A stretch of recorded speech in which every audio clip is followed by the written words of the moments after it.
요한복음 14장 15절부터 21절까지 말씀입니다. 이 말씀을 봉독하는 동안 살아계신 하나님의 계시의 음성을 들을 수 있기를 바랍니다. 14장 15절부터 한 절씩 교독합시다. 너희가 나를 사랑하면 나의 계명을 지키리라.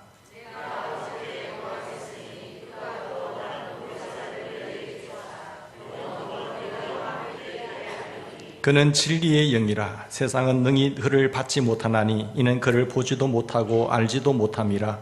그러나 너희는 그를 아나니 그는 너희와 함께 거하심이요 또 너희 속에 계시겠음이라.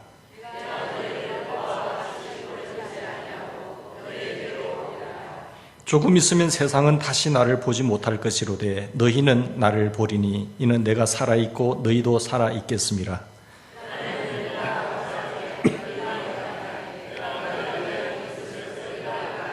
같이 봉독합시다. 나의 계명을 지키는 자라야 나를 사랑하는 자니 나를 사랑하는 자는 내 아버지께 사랑을 받을 것이요 나도 그를 사랑하여 그에게 나를 나타내리라. 아멘. 우리 찬양 잘 하셨는데 찬양대로 계신 분들은 하나님께 감사하셔야 됩니다.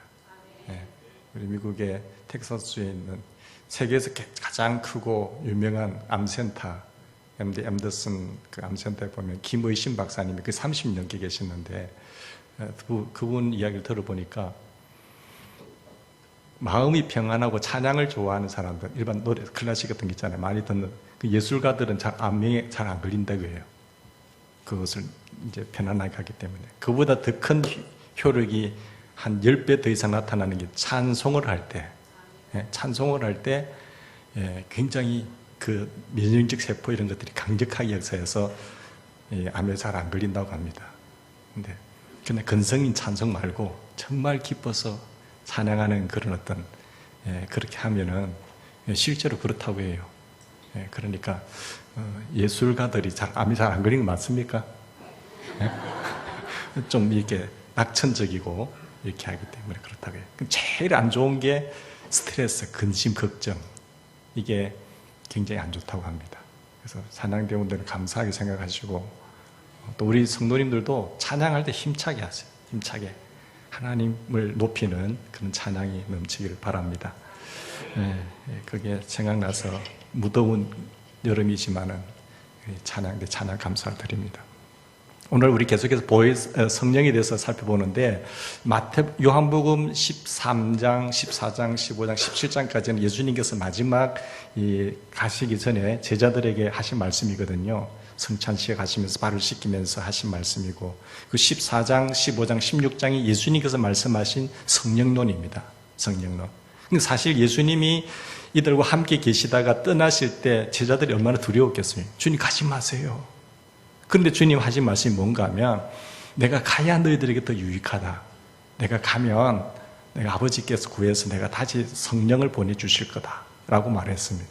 근데 주님 떠나는 그 자체는 배드 뉴스지요. 안 좋은 소식이잖아요. 근데 가장 기쁜 소식이 뭔가 하면 다시 성령이 오실 것이다. 내가 다시 온다. 그게 가장 베스트 뉴스입니다. 가장. 그러니까 주님께서 내가 가는 것이 너희들에게 더 유익하다고 이야기했어요. 근데 너희들을 이제 내가 가면 고아와 같이 버려두지 않고 내가 다시 오면 너희들을 세상 끝날까지 너희와 항상 함께 있겠다고 약속하셨어요. 그럼 이 소식이 왜 베스트 뉴스가 되느냐 하면 그 성령님에 대해서 아셔야 되거든요. 그 성령님이 누구냐? 보혜사라는 겁니다. 보혜사. 또 다른 보혜사.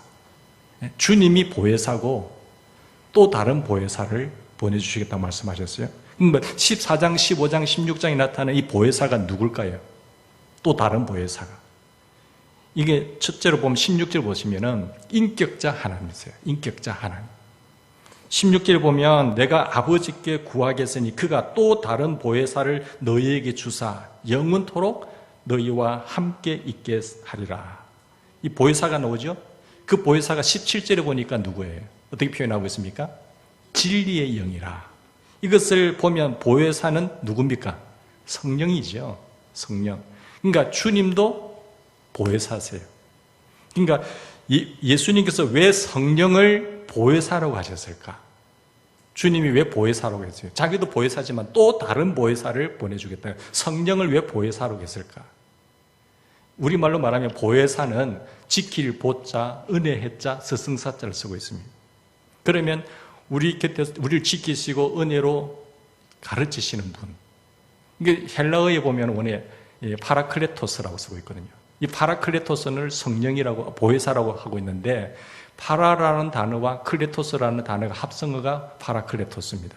이게 파라라는 곁에, 옆에라는 뜻이거든요. 클레토스는 우리를 위해서 곁으로 부름을 받은 분, 부름을 받은 분이 클레토스입니다.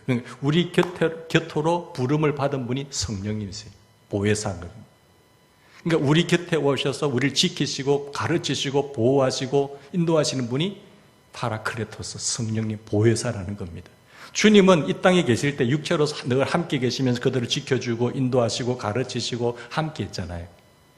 근데 이제 또 다른 보혜사 그분이 오면 여러분 곁에서 너희들을 인도하고 지키고 보호할 거야. 근데 이 파라클레토스라고 하는 단어 자체가 너무나 방대하기 때문에 번역을 여러 가지 영어성에 보니까 어떤 때는 뭐 돕는 분이다, 위로자다, 상담자다, 변호사다 뭐 이런 식으로 표현하고 있어요. 너무 방대하기 때문에 도와주시는 분이다. 그렇게 말씀하고 있는데 이 핵심은 뭔가 하면 성령은 인격자 하나님이십니다. 인격자, 지증의 생각하게 하시고 감정을 가지시고 또 의지 결단을 하시는 행동하시는 하나님이시다라는 것을 말씀하고 있습니다. 그러니까 성령을 우리 오해하는 은사에 집중하다 보면 에너지나 어떤 능력에 초점을 맞추는데 그렇게 하면 안 돼요. 성령이 나타나시면 여러 가지로 불같이 바람같이 나타날 수 있어요. 세미하게도 비둘기같이 나타날 수 있지만은 본래 그분이 어떤 분인가를 이해를 하셔야 돼요. 그분은 인격자 하나님이십니다. 보혜사세요. 그러니까 성부 하나님, 성자 예수님, 성령 하나님. 그 예수님, 성부 하나님을 본 사람이 없어요. 그분을 가장 잘 나타내 주시는 분이 성자 예수님이거든요. 그래서 예수님께서 오셔서 나를 본 자는 내 아버지를 보았다고 했어요. 너가 뭐 하나님이야? 라고 죽였잖아요. 그러니까 성령 하나님이 오셨을 때는 그 성령 하나님은 성자 예수님을 가장 선명하게 가르쳐주고 보여주고 깨닫게 하는 분이 성령 하나님이세요. 그러니까 이분이 삼위일체 하나님이시거든요. 그러니까 성령은 우리처럼 생각도 하시고 성령 하나님 우리처럼 느끼기도 하시고 우리처럼 행동하시기도 하는 어떤 분이라고요? 인격자 하나님이세요. 그러니까 지증의가 있다는 것은 인격을 말하잖아요. 인격자 하나님이십니다. 여기 예수님께서 그냥 보혜사라고 하신 것이 아니라 어떻게 표현하고 있습니까? 다른 보혜사를 보내리라 이렇게 말씀하고 있잖아요. 다른이라고 하는 단어에 보면은 요한일서 2장 1절에도 보면은 우리에게 대언자가 있으니 곧 의로우신 예수 그리스도다. 마귀가 우리를 참수하고 고발할 때 성부 하나님께 옆에 우리를 곁에서 보호하시는 그 변호사가 우리 주님이거든요. 근데 예수께서도 파라클레토스고 또 여기 보면 성령이 또 다른 파라클레토스라고 나와 있습니다. 이 파라라고 하는 곳에 보면은 다른이라고 하는 단어에는 헬라어로 두 개가 있는데 같은 종류의 다름을 말하는 알로스라는 단어가 있고 같은데 성질이 다른 것, 헤테로스가 있습니다. 다른 종류로 다른 헤테로스가 있습니다. 그런데 여기서 쓰여진 것은 알로 파라클레토스라고 나와 있어요. 이건 뭔가 하면 같은 종류로서 다른 뜻의 보혜사예요. 그러니까 마이크가 여기 양쪽에 있지만은 두 가지 똑같아요, 성질이. 그렇지만 이거 다르요. 같은 종류로서의 다른 것. 이걸 다른 여기서 말하는 것은 알로스 파라클레토스를 쓰고 있다는 것입니다.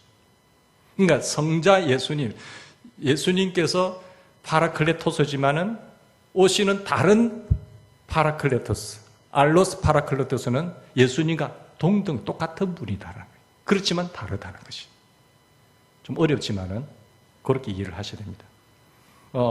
여러분, 예수님께서 이 자리에 함께 계신 것을 믿으십니까? 그러니까 성령님은 똑같은 보혜사예요. 그러니까 예수님이 영으로 오신 분이 성령 하나님이라는 거예요. 하나님이 육체로 오신 분이 성자 예수님이라는 거죠. 그러니까 지금 주님이 이곳에 우리와 함께 계시면서 예배를 받으세요. 영으로서. 그렇게 이해를 하셔야 됩니다.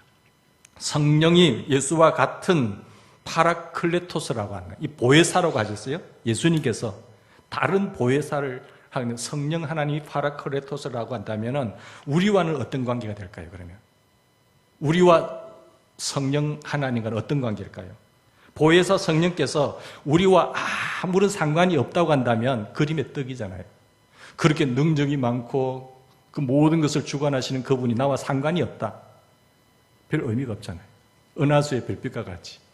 근데 내가 아는 그분이 우리가 아는 대통령의 권세와 내가 아는 부분이 회장님이고 권세도 있고 능력도 있고 그런 분이라고 있는 분이 나와 관계를 맺으신 분이라고 한다면 우리와 엄청난 축복이잖아요. 그죠? 그분이 내 친척분이다, 우리 아버지다라고 한다면은 어마어마한 관계죠. 그만큼 권위와 능력과 권세와 모든 것을 통괄하시는 분이 나와 관계를 맺고 서로 안다고 한다면 내가 도움을 받을 수 있잖아요. 안 그러세요? 그러니까 그렇게 위치가 좋고 가진 것도 많고 능력도 있지만 그분은 그분이고 나는 나다. 관계가 형성이 되지 않으면 그분이 가진 모든 것이 나와는 별 상관이 없어요. 그러니까 하나님과 우리와의 관계가 어떤 관계인가 하면 그분은 나의 아버지고 나는 그분의 자녀라고 하는 관계라.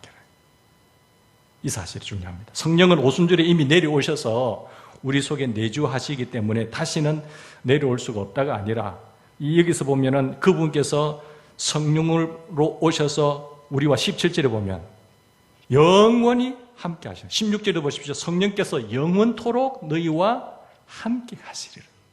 예수님께서 이제 우리와 이제 다시 오셔서 성령으로 오셔서 영원토록 우리와 함께 하시리라. 어마어마한 말씀입니다. 그 능력과 천지를 창조하신 그 하나님이 다시 오셔서 세상 끝날까지 항상 함께 있으리라. 야, 대단한 말씀 아니세요? 그리고 여기 17절에 보시면 그분은 진리의 영이라. 세상은 능히 그를 받지도 못하나니 이는 그를 보지도 못하고 알지도 못함이라. 그러나 너희는 그를 아나니 그는 너희와 함께 거하시며 또 너희 속에 계시겠습니다. 성령은 세상과 함께 하지 않습니다. 세상과 함께 하지 않고 그러나 우리와는 함께 하시고 우리와 함께 하시고 우리 속에 계시는 거예요. 내주하시는 분이 우리 안에 역사하시는 분이. 여러분, 성령은 예수 믿는 우리와 함께 하십니다. 믿습니까? 그만큼 어마어마한 관계가 형성되는 거예요. 16절에 보시면 함께라는 말 그대로 위드이고 17절에 함께는 곁에 alongside 쓰고 있어요. 함께, 파라, 곁에서. 곁에서. 16절 말씀대로 우리와 함께 계시고 우리 곁에 계시고 우리 안에 우리 속에 내주하시는 하나님, 그분이 보혜사예요. 자, 성령은 하나님으로부터 내재성과 우리 속에 계신 것은 내재성이라고 말하고 그분은 하늘 보좌 우편에도 계시죠. 초월성을 말해요. 그리고 요한계시록 5장 6절 이하에 보면은 일곱 어린 양의 7 눈으로 천국에 계시고 동시에 온 땅에 보내심을 받은 하나님의 7 영으로 온 땅 어디에나 다 편재해 계십니다. 편재성이에요. 초월에 계시면서 하나님 보좌 우편에서 초월에 계시면서 모든 곳에 편재해 다 계시면서 또 우리 속에 내주하시는 내재성, 초월성, 편재성, 내재성. 그분이 성령 하나님이세요. 시공간을 초월하세요. 예수님께서 이 땅에 계실 때는 육체의 몸을 가지고 있기 때문에 시공간을 초월할 수가 없습니다. 제자들 곁에 그 팔레스타인 주변에만 계셨어요. 이제는 하나님 보좌 우편부터 우리 모든 곳에 계시면서 우리 속에도 인하셔서 계시는 겁니다. 그래서 우리가 성령이여 강림하사, 우리 한번 오순절 이후에 성령 오셨는데 뭐 또 오라고 초청하느냐, 그 말 잘못됐다고 말하는 분이 있는데 초월성의 의미에서 본다면 주여 다시 오셔서 다시 더 충만하게 임재하시고 사로잡아 주시옵소서, 그렇게 하는 것도 상관없어요.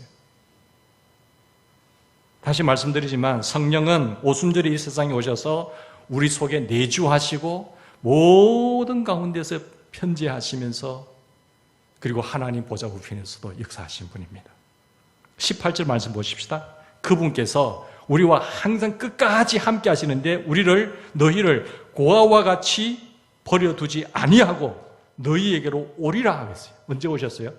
오순절에 오셨잖아요. 주님께서는 지금 제자들에게 오늘 요한복음 14장에 있는 말씀은 주님 십자가 달리기 전에 하신 말씀이거든요. 그분이 죽고 부활하시고 성신으로 가신 뒤에 언제 오셨어요? 오순절 날에 사도행전 2장에 보면 오시잖아요. 그래서 오셔서 우리 속에 임재하시고 우리 가운데 역사하시는 거예요. 지금도 예수님이 이 가운데 임재하신 것을 믿으시기 바랍니다.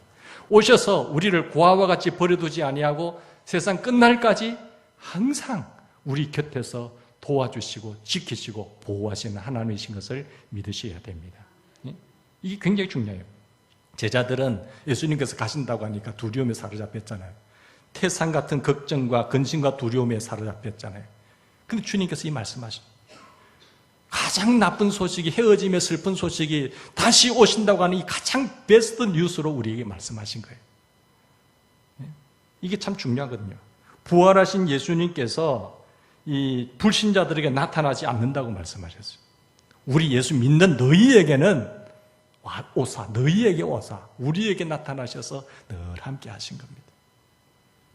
예수님께서는 자신을 거절하는 사람들에게 억지로 나타나셔서 예수 믿으라고 강조하지는 않으세요. 정말로 하나님의 자녀들 속에 함께 하겠다고 하셨어요. 부활하신 후에 다른 제자들에게 오심으로써 제자들을 고아와처럼 내가 버려두지 않겠다. 야, 이보다 더 큰 축복이 어디 있겠어요? 우리 부모님들은 잠시 있다가 세상을 떠날 수밖에 없잖아요. 내가 힘 있는 분 잘 알지만은 늘 내가 죽을 때까지 같이 할 수는 없잖아요. 그분이 먼저 갈 수도 있고 내가 먼저 갈 수도 있지만 주님은 다시 오셔서 세상 끝날까지 우리를 지키시고 보호하시고 도와주십니다. 변호하시고 상담하시고 위로하시고 우리를 보호하시는 보혜사 분이신 것을 우리가 다시 확신하셔야 돼요. 여러분 20절 말씀 보십시다. 이렇게 말씀하셨어요. 그날에는 내가 아버지 안에 너희가 내 안에 내가 너희 안에 있는 것을 너희는 알리라. 그분이 오시면 그날에는 내가 아버지 안에 있고 너희가 내 안에 있고 내가 너희 안에 있는 것을 알게 되리라. 예수께서 성령을 통해서 우리와 함께 계시고 우리 곁에 계시고 또 우리 안에 계시다고 하신 후에 여기서 그것을 성부 하나님, 성자 하나님 그리고 서로 연합해 있는 것으로 우리에게 말씀하고 있는 거죠. 성부, 성자, 성령이 우리와 함께 하나님의 성령의 전인 우리 속에 임재하셔서 함께 하신 것이. 우리가 하나님의 성령의 전인 줄 너희가 알지 못하느냐? 여러분, 예수 믿는 우리는 절대로 고아가 아닙니다. 고아가 아니세요. 그 천지의 창조주이시고 우주의 통치자 되시는 하나님이 내 아버지라니까요. 그 아버지가 우리 끝날까지 함께 하신 것을 믿으셔야 됩니다. 절대 우리를 고아처럼 내 모른다고 버려두지 않으세요. 고아처럼. 하나님의 자녀됨의 당당함을 우리가 누리며 살아야 됩니다. 예수님께서 부활하신 후에 하늘로 올라가셨기 때문에 지금 눈에 보이지 않지만은 눈에 보이지 않는 방식으로 우리와 함께 계시는 것입니다.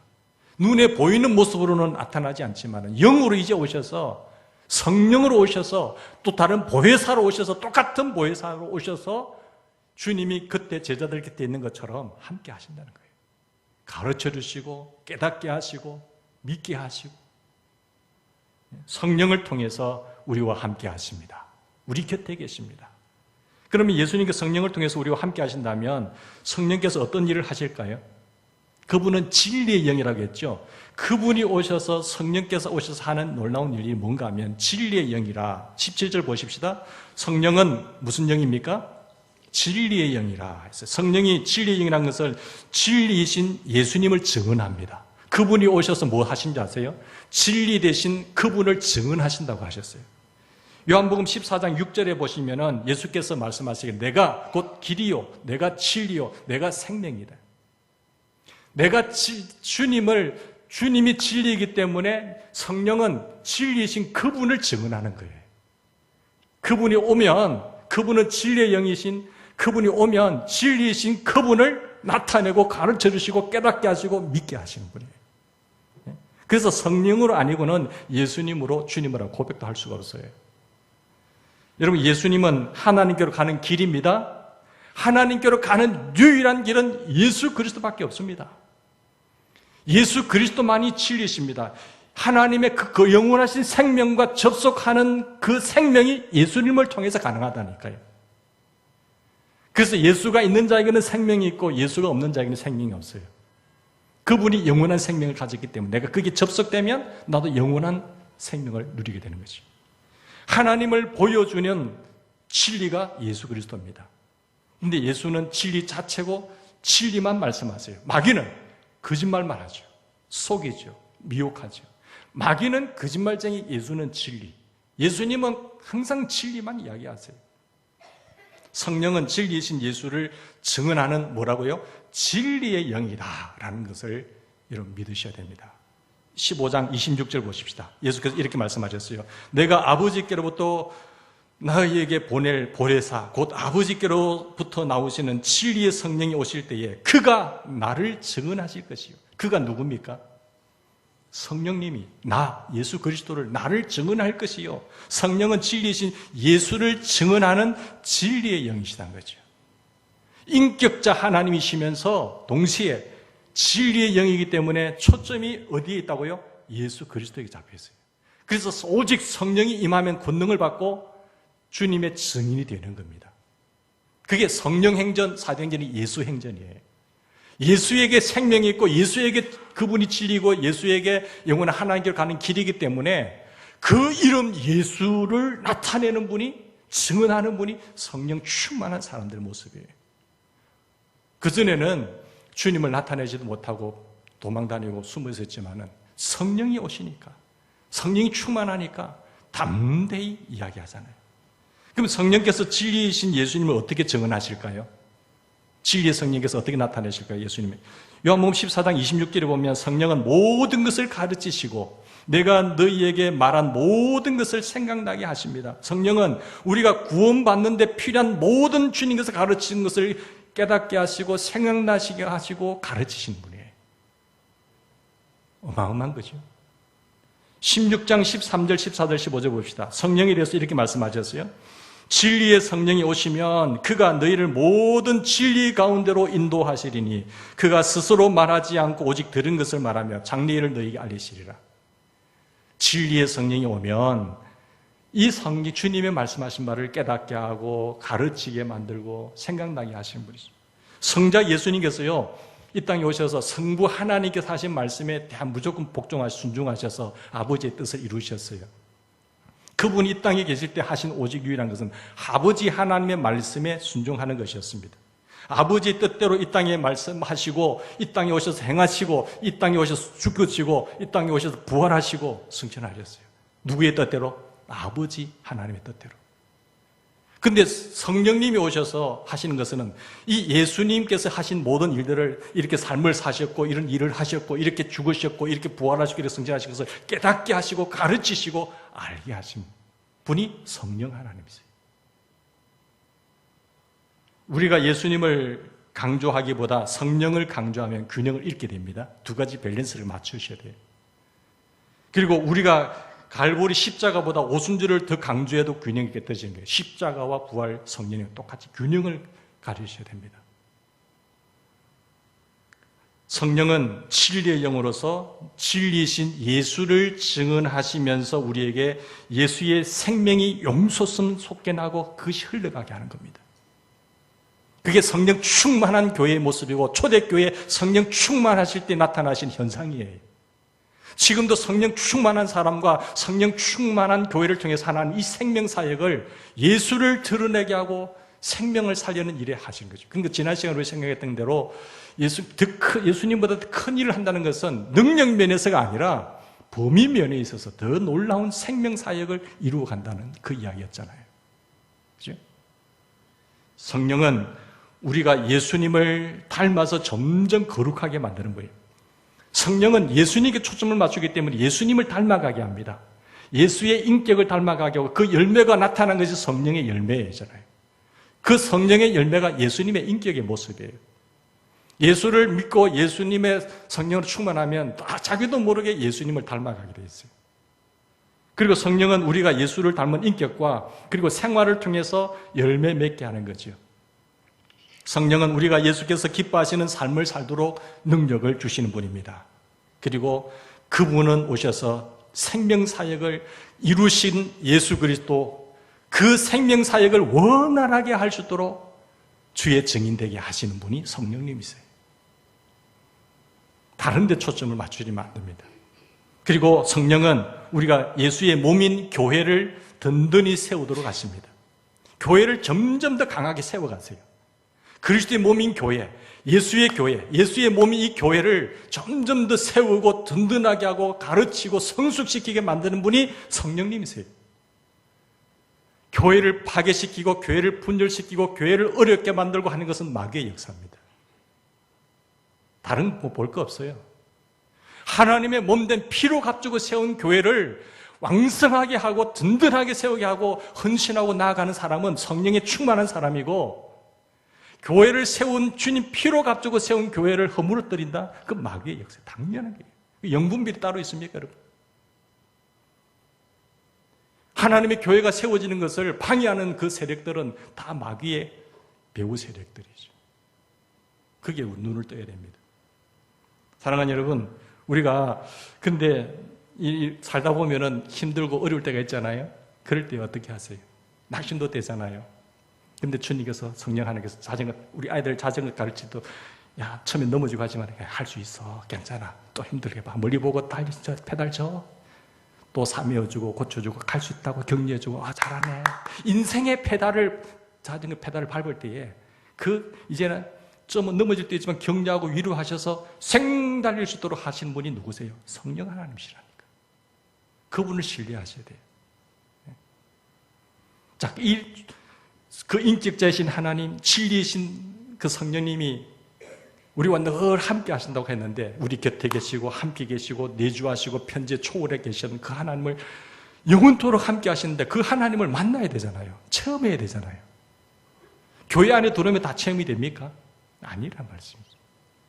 어떻게 체험합니까?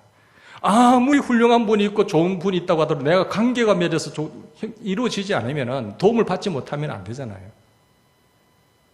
그분과 어떤 관계를 가질까요? 그림의 떡이 아니라 실제로 내 곁에 계시고 함께 하시고 도와주시는 분으로 어떻게 체험할 수가 있으세요? 여러분, 체험하지 못하면 별 의미가 없는 것입니다.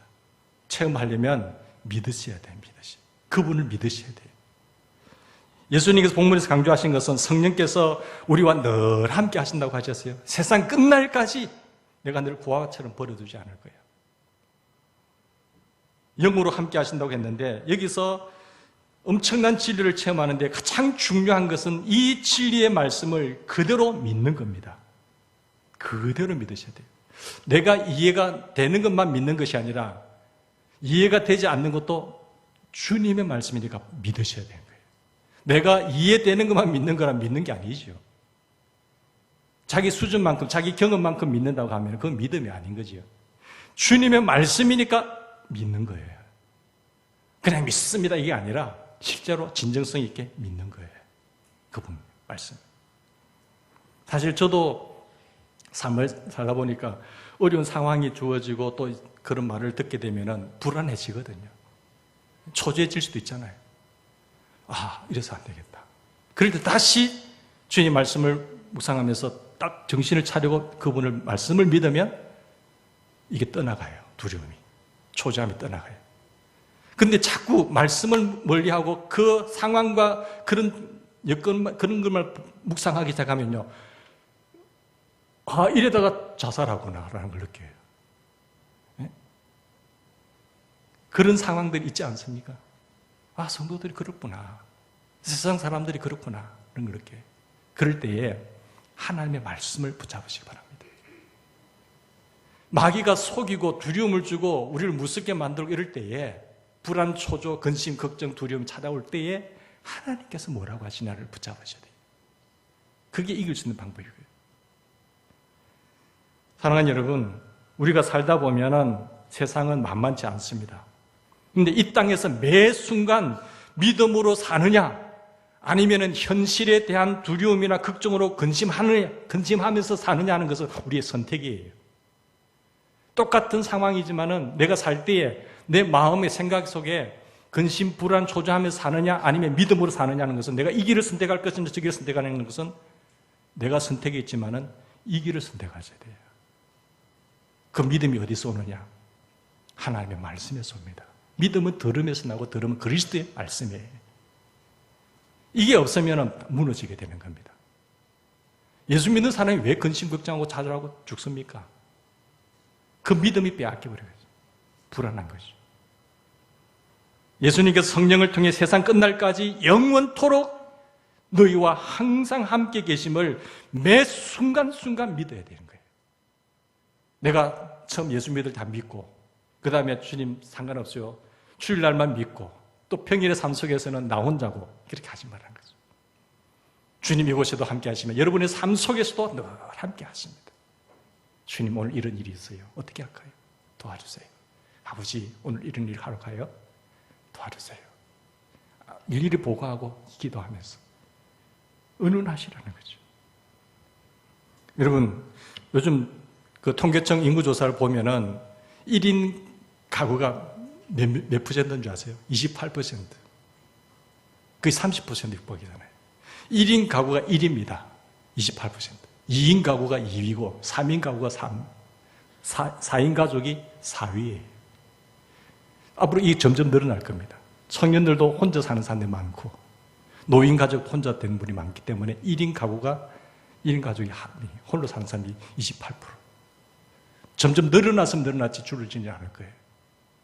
육체적으로 나 혼자라는 것도 사실 외로워요. 그러나 더 큰 문제는 마음이 내 혼자라는 사실, 더 무서운 겁니다. 마음이. 예? 나를 돌봐준 자식들도 있지만 떠나 있고 도움도 전혀 안 되고 결국은 혼자라는 거죠. 노인 되었을 때. 그 마음의 고통, 외로움 이길 수 있습니까? 근데 해피뉴스, 굿뉴스 내가 세상 끝날까지 너희와 함께 할 거야. 자녀들은 홀링 멀리 떠날 수도 있지만 내가 너와 항상 함께 할게. 걱정하지 마. 그래서 너는 두려워하지 말며 놀라지 마. 네가 어디로 가든지 내가 너희와 항상 함께 있을 거야. 내가 너를 고아와 같이 버려두지 않을 거야. 이렇게 말씀하셨어요. 주님이 함께 하시면 되잖아요. 그분이 결국 나를 이끌어 어디로 인도하실까요? 마지막 임종의 순간에 천군 천사들이 에스코트를 통해서 천국으로 바로 직진해 버린 거죠. 뭘 걱정하세요? 새 집, 좋은 집이 있는데 먼저 가신 부모님들 거기서 다 만날 건데 예수님께서 성령을 통해서 늘 우리와 함께 계시고 우리 곁에 계시고 우리 안에 임재하세요. 성부, 성자, 성령이 우리 성령의 전을 삼으셔서 임재하시는 거예요. 같이 하시는 거예요. 어렵고 힘들 때도 함께 하시고 여러분이 기쁠 때도 함께 하시는 거예요. 주님이 늘 함께 하는데 거짓말 할 수 있으세요? 그 사람 없다고 뒷담할 수 있으세요? 주님 다 듣고 있는데. 힘들고 어려울 때는 주님 내 곁에 함께 해달라고 기도하면서 기쁘고 즐거울 때는 남 욕할 때는 주님 안 계셔. 죄 지을 때는 주님 안 계셔. 그러면 안 되겠어요? 그 순간 다 주님 보고 계시는 거예요. 믿습니까? 여러분이 지치고 여러분이 힘들고 아무도 내 곁에 없다고 느껴질 때도 주님은 나와 함께 하신 거예요. 모래 위에 발자국 잘 아시잖아요. 주님 함께 하신다 놓고 저 인생의 발걸음 내 뒤를 보니까 2발자국 있었는데 한 발자국은 주님 발자국, 한 사람의 발자국은 내 발자국. 근데 정말 견디기 힘든 어려울 때 뒤돌아보니까 한 사람 발자국밖에 없다는 거예요. 주님 그때 어디 계셨어요? 주님 하신 말씀이 사랑하는 내 자녀야, 내가 그때 너를 업고 왔지 이렇게 말씀하신 거예요. 주님은 고아와 같이 우리를 버려두지 않으신다고 하셨어요. 그러면 우리가 가장 힘들고 슬픈 순간에도 주님은 성령을 통해서 우리와 함께 계시지만 이게 그림이 떡이 되지 않게 하려면 어떻게 될까요? 믿으셔야 되고 매 순간 그분을 신뢰하고 믿고 나가셔야 되고 그리고 순종하셔야 됩니다. 순종. 성령으로 늘 우리와 곁에 계시고 함께 계시며 우리하고 임재하실 때 그것을 실감하고 순종하면 체험할 수가 있어요. 15절 말씀 다 같이 읽겠습니다. 15절 시작. 너희가 나를 사랑하면 내 계명을 지키리라 하셨어요. 너희가 사랑하면 내 계명을 지키리라. 요한복음 15장 10절에도 보면 내가 아버지의 계명을 지켜서 그의 사랑 안에 거한 것처럼 너희도 내 계명을 지키면 내 사랑 안에 거하리라. 우리 주님이 아버지 성부 하나님께 온전히 순종했잖아요. 그 사랑 안에 거했어요. 너희도 내 계명을 지키면 내 사랑 안에 거하는 거예요. 그 주님의 사랑 안에 거하는 비결은 계명을 지키는 거예요. 여기 보면 나를 사랑하는 사람은 어떤 사람이라고요? 계명을 지키는 사람이에요. 믿습니까? 말로만 사랑하면 안 된단 말이에요. 여기 21절 말씀 다 같이 읽겠습니다. 21절 시작. 나의 계명을 지키는 자라야 나를 사랑하는 자니 나를 사랑하는 자는 내 아버지께 사랑을 받을 것이고 나도 그를 사랑하여 그에게 나를 나타내리라. 어떤 사람이에요? 23절에도 말씀하셨습니다. 23절. 주님께서 제자들을 떠나기 전에 하신 말씀들이에요. 23절 시작. 예수께서 대답하여 이르시되 사람이 나를 사랑하면 내 말을 지키리니 내 아버지께서 그를 사랑하실 것이요 우리가 그에게 가서 저를 그와 함께하리라. 우리가 누굽니까? 성부, 성자, 성령. 그를 거쳐 가운데 성령의 전이 우리 속에 오셔서 임재하신 거예요. 예수를 사랑해서 예수의 계명을 지키면 성부, 성자, 성령 하나님께서 그와 함께 같은 집에 사시는 거예요. 거룩하신 그분이. 그래서 순종이 왜 안 나오느냐? 믿지 않기 때문에 그래요. 불신하기 때문에 불순종하는 겁니다. 그래서 순종과 믿음은 정비례합니다. 믿음 있는 만큼 순종해요. 사랑하는 여러분, 여기 보면 예수님을 사랑한다면 예수님의 계명을 지킵니다. 예수님의 계명을 지키는 것이 예수를 사랑하는 거니까. 그리고 사랑하면 계명을 지키는 것이 쉬울까요? 어려울까요? 쉬워요. 해본 사람이 점점 더 알아요. 맛을 본 사람들이 점점 더 알거든요. 그렇기 때문에 주님의 사랑 안에 거하는 비결도 계명을 지키는 거예요. 사실 이것도 내 힘으로 되는 거 아니에요. 자기 어떤 공도 세워서 내가 이렇게 했다면 자기 공도로 넘어가지만은 행위 언약이 들어가지만 사실 이것도 하나님의 은혜잖아요. 하나님이 나를 못 남기러 가다가 때려서라도 깨닫고 하는 계명 지키는 건 하나님의 은혜지요. 그리고 매 안 맞고도 하나님 사랑하는 마음 생기고 점점 더 하나님 계명대로 살려고 하는 마음도 사실 은혜죠. 내가 한 거 하나도 없잖아요. 그렇게 하다 보니까 또 더 주님과의 관계가 깊어지고 그리고 사랑하면은 시간 이런 것도 별 문제가 없어요. 사랑하는데 주는데 아깝습니까? 안 그렇잖아요. 사랑의 용도가 짙으면 짙을수록 시간과 물질 이런 모든 게 문제가 되지 않습니다. 그래서 첫사랑을 잃어버리는 것을 회복하라는 거예요. 그렇지 않으면 내가 촛대를 옮겨버리겠다는 거죠. 계시록에 보면 에베소 교회를 향하신 말씀이잖아요. 사랑하는 여러분, 주의 계명을 지키는 순종을 하면서 우리가 예수님을 사랑할 때에 예수께서 성령으로 우리와 늘 함께 계신 것을 실감하고 체험할 수 있습니다. 여기서 계명이라고 하는 것은 주님의 말씀 전체를 말하는 거예요. 십계명부터 필요해서 다. 그래서 십계명을 제가 강의할 때 보면은 웰빙과 힐링의 비결이 십계명이라고 했잖아요. 계명이라고 했잖아요. 그것을 쭉 신구의 66권을 요약한 것이 십계명이거든요. 그것을 새로운 계명으로 주님께서 요약한 것이 십계명을 요약한 것이 하나님 사랑과 이웃 사랑이에요. 그게 세 계명이에요. 두 계명을 10가지로 풀면 그렇고 그것을 확 풀어버리면 성경 66권이 되는 거죠.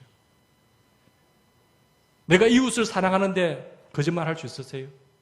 훔칠 수 있으세요? 죽일 수 있으세요? 안 되죠. 사랑하니까 가능한 거죠. 내가 하나님 사랑한다고 하면서 마음을 다하고 목숨을 다하고 사랑한다고 하면서 우상 숭배할 수 있습니까? 하나님을 예배하지 않을 수 있으세요? 사랑하면 사무치게 하는 거예요. 하는 것도 쉽단 말이에요. 그죠?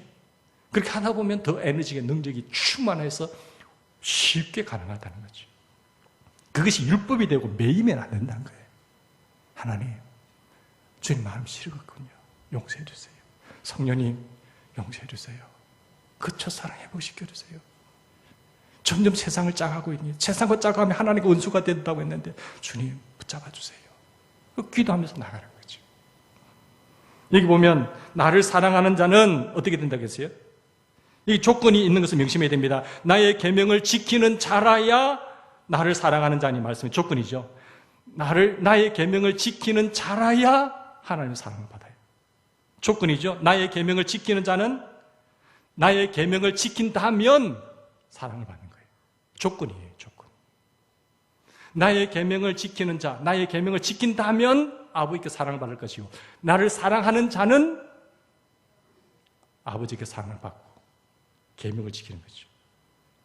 그러니까 나의 계명을 안 지키면 사랑은 주님을 사랑한다는 것은 말뿐이에요. 그렇죠? 주님 사랑한다고 하면서 계명 안 지키는 것은 말뿐인 거예요. 그러나 주님의 계명을 지키면 주님의 사랑한다는 그 말이 진실입니다. 주님 거짓말하는 굉장히 싫어하세요. 그럼 나를 사랑하는 자는 내 아버지께 사랑을 받을 것이요 라는 말씀 속에도 보면 조건이죠. 이걸 다른 말로 말하면 나를 사랑하면 이라는 조건이 붙죠. 나를 사랑하면 아버지께 사랑을 받는 거예요. 아버지께 사랑을 받지 못하고 나를 사랑하면 내 아버지께 사랑을 받을 것이라는 조건이 있죠. 여러분, 우리가 구원을 받아서 하나님의 자녀가 되는 데는 조건이 붙습니까? 안 붙습니까? 네? 구원을 받아서 하나님의 자녀가 되는 데는 구원의 언약에 대해서는 조건이 붙습니까? 안 붙습니까? 안 붙잖아요. 무조건이에요. 행위로 아니에요. 하나님의 조건 없는 사랑을 받아주시는 거예요.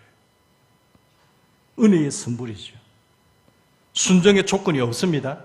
그러나 우리는 하나님의 무조건적인 은혜와 그 사랑을 받아서 믿음으로 선물 받아 구원의 자녀 하나님의 백성이 되는데, 우리가 구원을 받아서 하나님의 자녀가 되는 데는 조건이 없지만 내가 구원받은 하나님의 자녀로서 살아갈 때는, 살 때는 뭐가 붙어요? 조건이 붙습니다.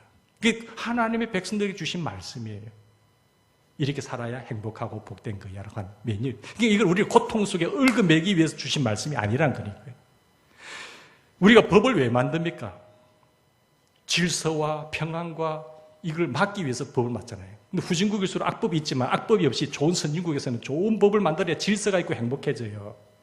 하나님께서 우리를 너무 잘 아시기 때문에 우리를 만드시고 나서 이 매뉴얼을 주신 이유는 이 매뉴얼대로 사용하면 행복하고 복되고 잘 되는 거예요. 그리고 마귀가 도전할 때 속지 말라는 거예요. 이걸 잘 알고. 그런데 우리는 이걸 왜 만들어가지고 우리를 시부하게 만들고 어렵게 만들고 하느냐라고 생각하면 안 된다는 거죠.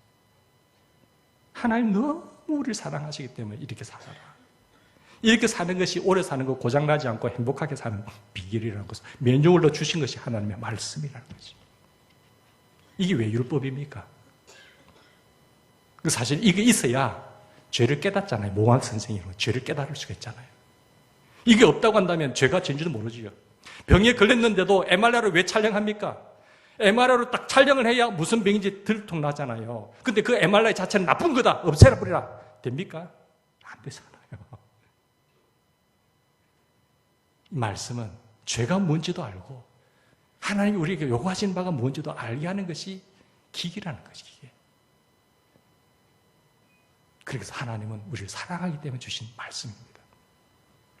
사랑하는 여러분, 우리가 구원을 받아서 하나님의 자녀가 되는 데는 조건이 없고 하나님의 전적인 은혜지만 하나님의 자녀로 살아갈 때는 조건이 있다고 하는 사실을 기억하시고 십계명이라든지 유학이라든지 이런 것들 다 하나님께서 이미 이루신 것들은 율법 가운데도 보면은 의식법에 제사를 잡는다, 양을 잡는다. 그래서 주님이 어린 양에 대해서 다 들었기 때문에 이런 의식법은 안 하셔도 돼요.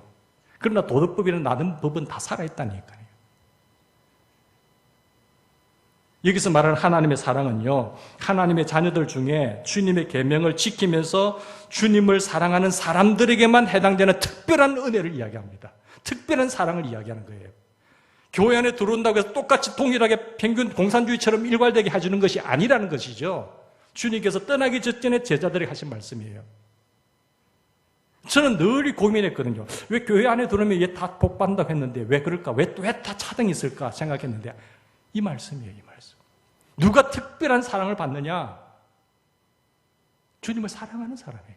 그 사랑한다는 것이 하나님이 나를 사랑하셔서 주시는 그분을 신뢰하며 주신 이 말씀을 믿는 거예요. 그리고 지키는 거예요. 주님께서 이 땅에 오실 때도 내가 아버지의 사랑 안에 거하는 비결이 내가 계명을 지켜서 아버지의 사랑이 내게 있게 하셨던 것처럼 너희도 나를 계명을 지키면 내 사랑 안에 거하리라. 하나님을 나타내 보이시는 특별한 사랑을 주시는 건데, 이거 오해하는 것이 있습니다. 헬라의 아가페는 무조건적인 사랑이잖아요. 이 아가페 무조건적인 사랑을 이야기할 때 아가페가 하나님의 무조건적인 사랑을 가리키는 경우도 있지만 사람의 조건적인 사랑을 가리키는 경우도 있습니다. 조건적인 사랑. 근데 헬라어에는 다 아가페를 쓰고 있어요. 14절 21절 말씀 보십시오. 사랑은 아가페로 표현되어 있잖아요. 아가파오라고 표현되어 있는데 우리가 사람으로 주님을 사랑하는 것도 뭡니까? 아가페예요. 사람으로서 주님을 사랑하는 것도 아가페고, 우리가 주님을 사랑할 때 주님께서 우리를 조건적으로 특별히 사랑하는 것도 아가페오로 쓰고 있습니다. 그러니까 무조건적인 사랑 한쪽만 보시면 안 되고 하나님께서 우리를 차별 대우하면서 조건적인 사랑을 하는 것도 아가페로 쓰고 있다니까요. 그 아가페가 사람의 사랑을 가리키기도 하고 조건적인 사랑을 가리키기도 합니다. 아가페가 무엇을 의미하는가 하는 것은 문맥에서 결정되는 게 문맥에서 조건적이냐 무조건적이냐는 것을 보셔야 되는 거죠. 그래서 우리가 하나님의 특별한 사랑을 받기를 원하면서 내가 하나님의 특별한 사랑을 받기를 원하는데 내가 순종하지 않는 경우가 많아요. 그 하나님의 자녀로서의 하나님의 특별한 사랑을 받기를 원한다고 한다면 이 조건이 성립이 되셔야 됩니다. 반드시 순종돼요, 순종. 우리가 순종할 때 하나님의 특별한 사랑을 체험하게 돼요. 믿습니까? 이게 굉장히 중요한 겁니다.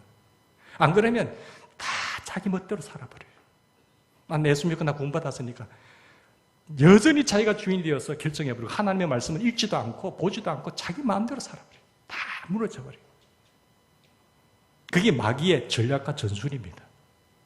믿음은 어디서 믿는 만큼 순종하게 되는데 믿음은 어디서 오느냐? 하나님의 말씀에서 오는 거고, 마귀를 이기는 유일한 비결은 성령의 근본 하나님의 말씀밖에 없습니다. 근데 이걸 완전히 촉도시켜버리잖아요. 여러분, 우리가 계명대로 살면서 서로 사랑하면 욥과 같이 고백할 줄 믿습니다. 욥기 42장 5절에 보면 내가 주께 대하여 귀로 듣기만 했는데 이제 눈으로 주를 배웁나이다. 체험하는 거죠. 요셉 보세요. 요셉 그 고난과 어려움 속경 속에서도 끝까지 주님을 신뢰하고 주님 믿고 나가잖아요. 자기 어려운 형편이 하나님의 주권 속에 있다는 사실을 알고 여전히 하나님을 부인하지 않습니다. 환경 속에서도. 그러니까 하나님께서 그와 함께 하시잖아요. 하나님께서 그와 함께 하셔서 형통하게 하시면서 그 주변에 믿지 않는 바로란 이 사람들 보디발처럼 다 야, 이 사람이 정말 하나님이 함께하는 사람이구나 보았잖아요. 이걸 보여주는 주인공이 되기를 바랍니다. 하나님이 함께 하심을 보여줘야 되는 거예요. 내 마음대로 살아서 하나님의 사랑도 없고 자기 마음대로 살면서 그렇게 하면 하나님의 영광도 가려오고 내 삶이 피곤한 겁니다. 우리가 예수의 계명대로 살면서 서로 사랑하면 성령을 통해서 우리와 함께 하시는 것을 확실하게 보여줍니다. 그 사람을 통해서. 예수님께서 성령을 통해서 살 길을 열어주시고 시온의 대로를 열어주시고 예수님께서 성령을 통해서 생명도 주시고 능력도 주시고 복도 주시는 거예요. 만복의 근원은 그분이시는 거예요. 잠시 복 받다가 잘 되다가 주님 떠나고 그런 인생, 그런 복 말고요. 싸구려 복 말고 영원한 복, 정말로 진정한 복을 나타내 보여주신다니까요. 지금 조금 잘 된다고 그것이 하나님을 축복하신다고 보시면 안 됩니다. 내 삶이 반대로 흐르면서 잠시 복 받는다고 그걸 복으로 찾아라고 생각하시면 안 된다니까요. 정말 하나님 사랑하셔서 때로는 나를 치시고 돌아오게 하는 것도 복이에요. 은혜죠, 사실은. 요셉이 계명대로 살면서 하나님을 사랑할 때 하나님께서는 요셉과 함께 하심을 확실하게 보여주신 겁니다. 주변 사람들이 똑똑하게 보았죠. 우리가 여러분의 주변의 불신가족, 친척 사람들에게 미국과 동료와 상관, 회사에 하나님께서 여러분과 함께 하신다는 것을 보여주고 싶으세요? 그러면 주님을 사랑하셔야 돼요. 계명을 지키셔야 돼요. 순종하셔야 돼요. 그런데 그 순종은 마음대로 안 돼요. 믿음이 생겨야 되는 거예요. 믿음. 그 믿음을 생기는 비법이 뭐냐는 거예요. 제가 늘 강조하는 말씀이잖아요. 어떻게 하면 하나님이 나와 함께 계심을, 우리 교회와 함께 하심을 보여줍니까, 여러분? 하드웨어가 좋아져요. 그러나 우리 소프트웨어가 갖춰지지 않으면 그 별 의미가 없습니다. 저는 그걸 확신해요. 뭐 여기서 예배도 충분히 들을 수 있잖아요.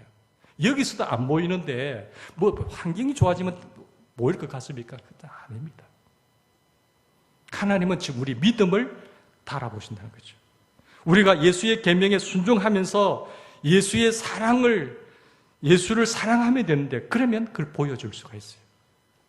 여러분 14장 21절 읽고 마칩시다. 같이 봉독합시다. 시작.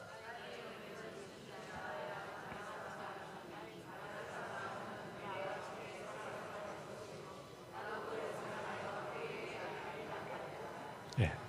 요셉의 열한 형제들은 그걸 못 체험했어요. 근데 요셉은 하나님과 함께 보여주잖아요.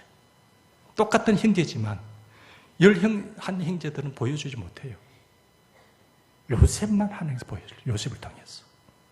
요셉만이 하나님의 계명을 지키고 하나님을 사랑했기 때문에 하나님께서 요셉과 함께 하셔서 모든 것을 형통하게 하신 거예요.